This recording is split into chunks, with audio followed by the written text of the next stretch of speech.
नमो नारायणाय।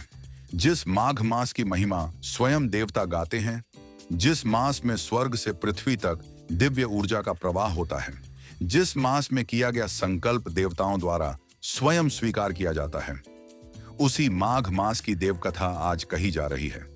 हे श्रोता, ये कथा मनुष्यों की नहीं, यह कथा देवलोक की है। पुराणों में कहा गया है कि माघ मास स्वयं भगवान विष्णु के श्रीअंग से उत्पन्न हुआ महीना है, इसलिए इसमें किया गया प्रत्येक पुण्य अनेक गुना फल देता है। इसी माघ मास की एक ऐसी अद्भुत कथा है जो देवताओं के स्मरण से जुड़ी है और जिसे सुनने मात्र से भी मन शुद्ध हो जाता है। माघ मास का आगमन होते ही पृथ्वी पर एक अद्भुत शांति उतर आती है। शिशिर की ठंडी हवा में भी सूर्य की किरणें अमृत सी प्रतीत होती हैं और नदियां अपने तटों को स्पर्श करती हुई मानो देववाणी में गुनगुनाने लगती हैं। ये वही पावन काल है जब देवता भी पृथ्वी की ओर दृष्टि करते हैं और मनुष्य के तप, दान और स्नान से प्रसन्न होकर अदृश्य रूप से आशीर्वाद बरसाते हैं। प्राचीन काल में आर्यावर्त की भूमि पर एक विशाल और समृद्ध नगर था, धर्मपुर। यह नगर बाह्य वैभव से अधिक अपने धर्म, व्रत और तपस्या के लिए प्रसिद्ध था। नगर के मध्य से एक पवित्र नदी बहती थी जिसका नाम था मंदाकिनी। कहा जाता था कि माघ मास में इस नदी का जल स्वयं गंगा जल के समान हो जाता है, क्योंकि उस समय देवता अदृश्य रूप से इसमें स्नान करने आते हैं।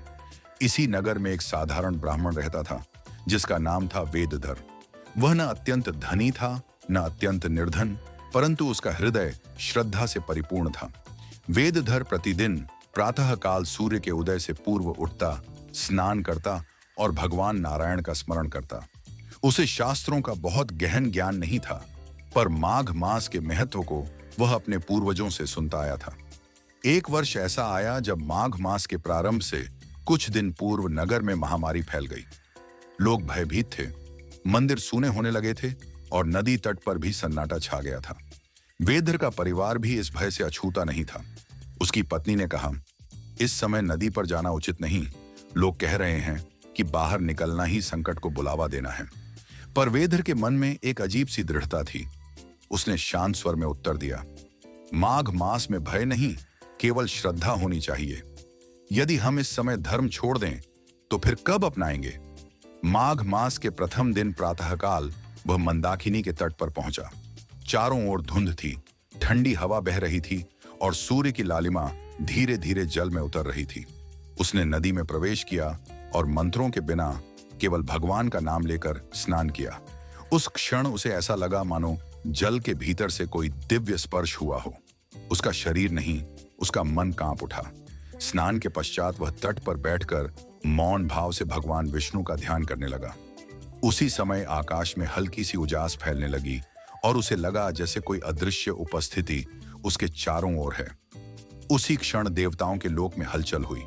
इंद्र, वरुण, अग्नि और यम सभी ने देखा कि पृथ्वी पर धर्मपुर नगरी में एक साधारण मनुष्य भय और संकट के समय भी माघ स्नान कर रहा है।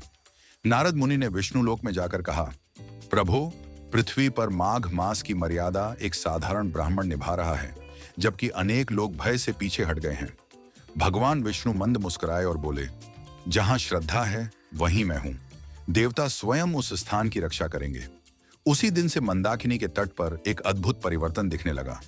जो भी व्यक्ति श्रद्धा से वहां स्नान करने आता, उसके मन का भय धीरे धीरे कम होने लगता। वेदधर प्रतिदिन वहीं जाता, स्नान करता और लौटते समय नदी तट पर पड़े भूखे और बीमार लोगों को अपनी सामर्थ्य अनुसार अन्न देता। उसके पास अधिक नहीं था, पर जो था वह उसने बांटना आरंभ कर दिया। माघ मास में दिया गया दान स्वयं देवताओं द्वारा लिखा जाता है, ऐसा शास्त्रों में कहा गया है।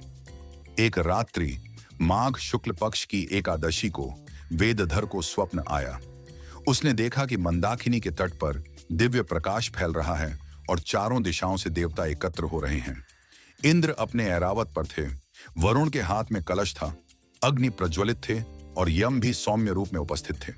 उन सब के मध्य भगवान विष्णु शंख, चक्र, गदा और पद्म धारण किए खड़े थे।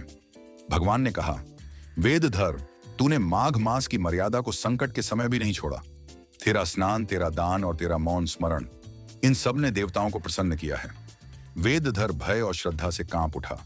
उसने कहा, प्रभु, मैंने तो कुछ विशेष नहीं किया, जो सुना था वही किया। भगवान विष्णु बोले, यही सबसे बड़ा धर्म है, निष्काम भाव से किया गया कर्म। माघ मास में जो बिना दिखावे के स्नान, दान और स्मरण करता है, उसके पुण्य का लेखा स्वयं मैं रखता हूं। यह कहकर भगवान ने उसे आशीर्वाद दिया कि उसका नगर महामारी से मुक्त होगा। अगली सुबह एक अद्भुत घटना घटी। नगर में फैल रही बीमारी धीरे धीरे शांत होने लगी। जो लोग मृत्यु के समीप थे, उनमें सुधार दिखने लगा। नगरवासियों ने देखा कि यह परिवर्तन माघ मास के आरंभ के साथ ही हुआ है। वेदधर की चर्चा होने लगी, पर वह स्वयं कभी आगे नहीं आया। वह प्रतिदिन की भांति नदी पर जाता, स्नान करता और लौट आता। माघ मास के मध्य तक मंदाकिनी का तट फिर से जीवंत हो उठा। लोग भय छोड़कर आने लगे। कोई कंबल दान करता, कोई अन्न, कोई दीप जलाता।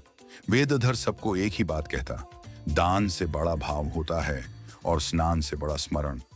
उसकी बातें साधारण थीं, पर उनमें गहराई थी। देवताओं ने ऊपर से यह सब देखा और निश्चय किया कि इस नगर को माघ मास की कथा का जीवंत उदाहरण बनाया जाए। कहा जाता है कि उसी वर्ष से धर्मपुर में माघ मास का विशेष मेला लगने लगा, जहां लोग दूर दूर से आकर स्नान और दान करते थे। समय बीतता गया, वेदधर वृद्ध हो गया, पर उसकी श्रद्धा वैसी ही रही। माघ मास के अंतिम दिन जब उसने नदी में स्नान किया, वह तट पर बैठा बैठा ध्यान में लीन हो गया और उसका शरीर शांत हो गया। लोगों ने सोचा वह ध्यान में है, पर वास्तव में उसकी आत्मा भगवान विष्णु के चरणों में विलीन हो चुकी थी। उसी क्षण आकाश में पुष्प वर्षा हुई, जिसे केवल कुछ ही लोगों ने देखा। देवताओं ने वेदधर को दिव्य लोक में स्थान दिया और यह वरदान दिया कि जो भी माघ मास में श्रद्धा से स्नान करेगा, दान करेगा और भगवान का स्मरण करेगा, उसे उसी प्रकार का संरक्षण और शांति प्राप्त होगी। तभी से कहा जाता है कि माघ मास केवल एक महीना नहीं, बल्कि देवताओं और मनुष्यों के बीच सेतु है, जहां भय नहीं, केवल विश्वास चलता है। आज भी जब माघ मास आता है और ठंडी सुबह में कोई साधारण मनुष्य नदी तट पर जाकर चुपचाप स्नान करता है, तो समझ लेना चाहिए कि देवता उसे देख रहे हैं। माघ मास की यही महिमा है। यह बड़े कर्म नहीं, शुद्ध हृदय देखता है। और यही इस कथा का सार है कि श्रद्धा से किया गया छोटा सा कर्म भी देवताओं को प्रसन्न कर सकता है और पूरे जीवन को बदल सकता है। यदि आपको यह माघ मास की पावन कथा अपने हृदय को स्पर्श करती लगी हो, तो कृपया लाइक करें, शेयर करें और चैनल को सब्सक्राइब करें। कमेंट में ओम नमो भगवते वासुदेवाय अवश्य लिखें। आपको कथा का कौन सा भाग सबसे अधिक अच्छा लगा? अगली कथा आप किस विषय पर सुनना चाहते हैं, यह भी हमें जरूर बताइए। धन्यवाद।